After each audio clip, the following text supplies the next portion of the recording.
Le rendez-vous de l'économie sur i24 News. Merci d'être avec nous au programme aujourd'hui. Pouviez-vous y échapper? Le monde vit à partir de ce soir et pour un mois au rythme du Brésil. Et on prendra dans un instant le pouls de la situation socio-économique sur place. Les grèves et les manifestations menacent-elles le bon déroulement de la Coupe du Monde? Rio, Sao Paulo, le point et l'analyse avec un spécialiste, Paul Dietschi. Et une découverte en seconde partie d'édition, toujours au Brésil. Les floatballs, les ballons flottants, entendent profiter de l'afflux de touristes pour s'imposer dans le décor des lagunes du pays. Un moyen de transport original et qui séduit. De belles images, ce sera dans quelques minutes. Voilà pour les titres et bienvenue à tous. Le tour du monde d'abord de l'actu économique du jour. Et pour commencer, ces avertissements inquiétants du FMI. Le monde doit agir pour éviter un crash dévastateur du marché de l'immobilier. Le FMI qui publie de nouvelles données, elles montrent que les prix des habitations sont actuellement très au-dessus de leur niveau historique dans la majorité des pays. La forte hausse des prix de l'immobilier ces dernières années menace la stabilité économique. Des pays comme le Canada, le Royaume-Uni, l'Australie ou même Israël seraient particulièrement exposés. L'écart entre les prix et les revenus ou même les loyers atteint des proportions inédites. La faute en partie aux politiques de taux d'intérêt faibles qui ont fait exploser la demande. Le FMI qui invite à l'action des gouvernements et qui rappelle que l'écrasante majorité des récentes crises financières ont été provoquées justement par l'éclatement des bulles immobilières. À suivre. Et aux États-Unis, on l'a appris hier soir, les autorités ont attribué à BNP Paribas en début d'année une autorisation d'opérer en Iran. 2 licences obtenues auprès du Trésor en février et mars, suite à la relative détente, on le sait, autour du dossier du nucléaire iranien. Alors BNP Paribas accusé, on le sait, d'avoir violé l'embargo imposé à Téhéran et qui risque, on le rappelle, pour ces faits, une amende de 10 milliards de dollars qui serait infligée par la justice américaine, une amende record. Les négociations se poursuivent d'ailleurs actuellement autour de cette question. Les suites de la décision de la BCE la semaine dernière d'abaisser son taux directeur à un nouveau plus bas historique. Alors si la France a applaudi, l'Allemagne, elle, peine à cacher son mécontentement. Pour Angela Merkel, ces mesures exceptionnelles de la Banque centrale européenne prouvent que la zone euro n'est pas tout à fait sortie de la crise. La chancelière allemande a refusé en revanche hier de commenter le contenu des mesures de la BCE au nom de l'indépendance de l'institution. Les mesures récentes nous montrent justement que la crise de la zone euro n'est pas encore complètement surmontée. Nous avons aussi parlé du fait qu'il est important de poursuivre le processus de réforme de l'Union. Il est aussi très important de réorienter les discussions autour des tâches sur lesquelles nous devons nous concentrer pour les 5 prochaines années pour améliorer notre compétitivité et créer de nouveaux emplois en Europe. Voilà, et à propos de la zone euro, sachez que la production industrielle a augmenté de 0,8% au mois d'avril, 2 fois plus que les prévisions. Et Bruxelles qui passe à l'offensive face aux cadeaux fiscaux dont auraient profité dans certains pays européens 3 grands groupes internationaux, Apple, Starbucks et Fiat. Alors Pays-Bas, Luxembourg et Irlande sont dans le collimateur de la Commission pour des subventions déguisées. Mais le problème reste le même pour ce type d'affaires, le flou politique autour de l'harmonisation fiscale au sein de l'UE. Difficile de résoudre ces questions en l'absence d'un vrai droit européen. Les autorités nationales ne peuvent pas prendre des mesures permettant à certaines entreprises de payer moins d'impôts que ce qu'elles devraient, si les règles fiscales de l'État membre avaient été appliquées d'une manière équitable et non discriminatoire. Lorsque les budgets publics sont serrés et que les citoyens sont invités à faire des efforts avec les conséquences de la crise, il est inadmissible que les grandes multinationales ne paient pas leur juste part d'impôts. Le dossier Alstom, où en est-on? L'avenir du groupe français se joue ces jours-ci. Une nouvelle offre se profile. Siemens allemand et le japonais Mitsubishi vont proposer 7,25 milliards d'euros pour acquérir les activités turbines et vapeur d'Alstom. C'est lundi prochain qu'expire le délai pour les dépôts des offres. L'américain General Electric est toujours candidat au rachat du pôle énergie pour 12,3 milliards d'euros. L'Elysée souhaiterait une revalorisation de ces offres. Et puis il pourrait bien s'affronter sur les terrains de foot dans quelques jours. Le Brésil et l'Argentine, les 2 rivaux sud-américains du ballon rond, se sont entendus hier. Un nouveau pacte commercial autour de l'automobile, un secteur qui pèse la moitié des 36 milliards de dollars d'échanges entre les 2 pays. L'accord prévoit que Brasilia pourra exporter pour 150 dollars d'automobile pour chaque 100 dollars importés d'Argentine, sans payer les droits de douane. Nous sommes très heureux car cet accord aura pour effet de créer à partir d'aujourd'hui une nouvelle étape dans notre relation bilatérale en matière de production automobile.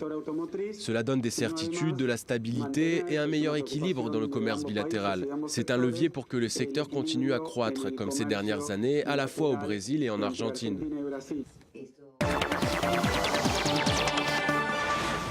C'est l'un des gros points d'interrogation qui planent sur la Coupe du Monde qui débute ce jeudi soir au Brésil. Les vastes mouvements sociaux, grèves, manifestations, vont-ils gâcher la fête, perturber le bon déroulement de la compétition? À Sao Paulo, les grévistes du métro ont promis du répit pour l'ouverture du mondial, mais ils avertissent, d'autres actions seront menées très bientôt. Le point avec Johanna Citruc. Mercredi soir, le résultat est tombé. Les employés du métro de Sao Paulo ont voté contre la reconduction de la grève. Ce mouvement, qui dénonce la faiblesse des salaires par rapport au coût de la vie et au coût du mondial, menaçait de perturber le match d'ouverture qui se déroule justement dans la capitale économique brésilienne. Nous avons décidé de ne pas faire la grève jeudi pour récupérer nos forces et profiter de cette période de Coupe du Monde pour organiser une série d'actions dans la rue afin de faire revenir le gouvernement sur sa position et sur les licenciements. Des licenciements, il y en a eu 42. 42 employés grévistes renvoyés lundi par le gouvernement de l'État de Sao Paulo. On ne fera pas grève pour le coup d'envoi de la Coupe, mais ce qui est sûr, c'est que nous agirons avant la fin de la compétition. Nous n'arrêterons pas tant que nos 42 compagnons mis à la porte ne seront pas réintégrés.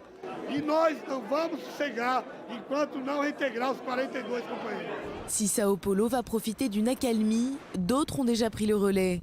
C'est le cas des chauffeurs de bus de Natal, une ville au nord-est du pays qui doit accueillir vendredi la rencontre entre le Cameroun et le Mexique. Et c'est le cas également du personnel au sol des 3 aéroports de Rio de Janeiro. 24 heures de grève partielle, le jour de la première rencontre entre le Brésil et la Croatie, alors que des milliers de touristes doivent encore arriver des 4 coins de la planète. Voilà, un sentiment de confusion, en tout cas d'incertitude, à l'image d'ailleurs des stades de foot dont les travaux ont été terminés en toute dernière minute. Alors on va parler de ce pays de paradoxe qu'est le Brésil. Richesse et pauvreté s'y côtoient, avec donc ces tensions sociales. Et avec nous pour en parler, Paul Dietchi, bonjour. Bonjour. Merci d'être avec nous. Vous êtes sociologue, historien, spécialiste du sport et vous enseignez à l'Université de Franche-Comté. Alors d'abord, vous revenez du Brésil. Quelle est l'ambiance, le climat qui règne actuellement sur place? Est-ce que la tension sociale est palpable? Alors j'y étais il y a 2 semaines. D'une part, on ne sent pas véritablement les Brésiliens, on ne sentait pas les Brésiliens concernés par le mondial. Il n'y avait pas beaucoup finalement de fêtes préparées, de décorations, etc. Et puis à Rio, où j'étais notamment à Saint-Paul, la vie était un peu perturbée par des grèves ponctuelles dans le métro, des manifestations, tout cela étant quand même surveillé de très près par la police. Donc pas l'enthousiasme évidemment auquel on s'attendait, ce n'était pas non plus le chaos, et un sondage commandé par au Globo montrait que les Brésiliens étaient plutôt favorables à une accalmie des grèves à l'approche du mondial. Ouais, et les forces de l'ordre, vous l'avez dit, sur le qui-vive. Alors cet événement, la Coupe du Monde, est-ce qu'elle est aujourd'hui, d'après vous, de nature à exacerber ces tensions, ces risques, ou bien au contraire, elle peut apaiser, rassembler, surtout si le Brésil obtient de bons résultats sportifs? En tout cas, c'est ce que escompte le gouvernement de Dilma Rousseff et une partie des travailleurs. C'est que le Brésil gagne la Coupe du Monde. Je crois que maintenant, beaucoup de Brésiliens font la différence entre leur passion pour le football, pour la CSAO, et puis évidemment une Coupe du Monde qui ressemble à une gabegie. C'est le mot qui était souvent employé pour évoquer cet événement. Donc certainement les choses vont se tasser. Il va y avoir de l'enthousiasme parce que les Brésiliens aiment faire la fête, et une fête qui est populaire, qui sera populaire en dehors des zones du stade. Donc certainement la Coupe du Monde ne sera pas perturbée parce que les alentours des stades seront placés sous état de siège. Donc les matchs auront lieu, ça sera peut-être un peu plus difficile pour s'y rendre. Mais certainement les questions sociales vont rester et elles se redéfiniront avec plus d'acuité à la fin de la compétition. Alors pour ce type d'événement, on sent que la pression repose sur les autorités, vous l'avez dit aussi, qui souhaiteraient faire de ce mondial la vitrine de la croissance des années 2000, une croissance qui s'essouffle d'ailleurs aujourd'hui. Est-ce que cette Coupe du Monde peut influer sur l'avenir politique du Brésil, d'après vous? Bon, une Coupe du Monde, de toute façon, c'est quand même un événement ponctuel, c'est de l'éphémère. Donc c'est pas quelque chose qui est fondamental, qui change le cours des choses, ça c'est clair. À mon avis, ce qui est plus important pour le Brésil, c'est le couplage Coupe du Monde et Jeux Olympiques. C'est-à-dire que, la Coupe du Monde, si la Coupe du Monde se passe très mal et que les Jeux Olympiques également se passent mal, voire sont annulées, certainement c'est quelque chose qui va aller à l'encontre du crédit du Brésil. Bon, ceci dit, une Coupe du Monde, ce n'est pas très difficile à organiser. C'est quelque chose qui est d'abord regardé à la télévision. Donc ce qui intéresse le téléspectateur, c'est le match, c'est le terrain, c'est moins les alentours. Ouais. Et justement, au final, vous pensez que ce mondial profitera à l'image du Brésil, ou bien que ce soit les manifestations ou bien les stades terminés à la va-vite, le bilan est déjà plus ou moins négatif? Moi, je crois que les deux peuvent se combiner. C'est-à-dire que ça montre la fragilité des briques, que finalement on a beaucoup parlé de la croissance, etc., et qu'il y a des fragilités structurelles fondamentales, et que cette croissance a beaucoup reposé sur la hausse du cours des produits agricoles, des matières premières, et lorsque ça diminue, eh bien, évidemment, les choses sont moins faciles. En revanche, ça peut donner aussi une bonne image du Brésil, dans le sens où une société civile s'est éveillée, où la démocratie, eh bien, fonctionne finalement, et que donc les Brésiliens sont aussi sympathiques aux yeux du monde, selon moi, parce que lorsqu'ils manifestent, ils questionnent non pas le bien fondé de ces compétitions, mais le bien fondé de dépenses somptuaires, de construction d'éléphants blancs qui ne servent à rien ensuite, et ça devrait faire réfléchir, je crois, les grandes organisations sportives que sont la FIFA ou le CIO. Merci beaucoup, Paul Dietty, d'avoir répondu à nos questions. Et on reste au Brésil. Connaissez-vous les floatballs? Un gros ballon qui flotte sur l'eau, un moteur électrique et le tour est joué. Ils vont eux aussi animer la Coupe du Monde. Une attraction qui entend profiter de l'effervescence du mondial pour diversifier l'offre touristique. Alors sur les lagunes de Rio, l'affluence est déjà au rendez-vous. Un concept d'avenir peut-être. La mode pourrait gagner d'autres pays. Johanna Citruc. Des ballons de football flottants. Ce sont des floatballs. Des petites embarcations à moteur électrique pour promener les touristes sur la célèbre lagune de Rio. Une alternative moins fatigante que les pédalos qui surfent sur la vague du mondial. Le paysage de la Lagoa est vraiment magnifique. J'ai bien aimé aussi le fait qu'on soit tranquille, assis. On peut profiter de la vue, on apprécie. C'est bien mieux que faire des efforts. Utilisés comme taxi pendant la Coupe du Monde 2010 en Afrique du Sud, 7 nouveaux floatballs pourraient bien s'ajouter aux 3 déjà présents dans la Lagoa. Pour un prix de 20 réals, environ 9 $, les touristes seront donc plus nombreux à pouvoir profiter d'une balade de 20 à 25 minutes. Et grâce à l'afflux de voyageurs attirés par la Coupe du Monde, l'attraction pourrait devenir rentable plus rapidement que prévu. Nous avons investi dans cette première partie de projet près de 1,5 million d'euros. Et depuis le mois de mars et jusqu'à présent, nous avons transporté 8000 familles. Et l'objectif à la fin de l'année est d'atteindre les 70 000 familles. Et ce projet n'est pas restreint au Brésil. Les responsables détenteurs des droits de ces floatballs ambitionnent de les implanter aux États-Unis et en Europe d'ici l'année prochaine.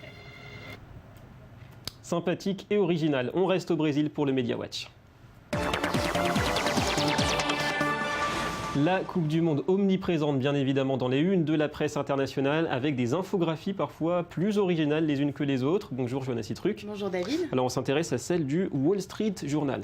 Oui, une infographie en fait qui montre quel pays aurait remporté la Coupe du Monde si elle avait porté sur autre chose que le football. Alors il y a beaucoup de catégories très variées, il y en a pour tous les goûts. On va en voir quelques-unes. Par exemple, il y a la Coupe du Monde du taux de chômage le plus faible. Et là, c'est la Suisse qui l'aurait remporté puisque la Suisse n'a un taux de chômage que de 2,9%. Ensuite, il y a aussi la Coupe du Monde des plus importantes dépenses dédiées à l'éducation.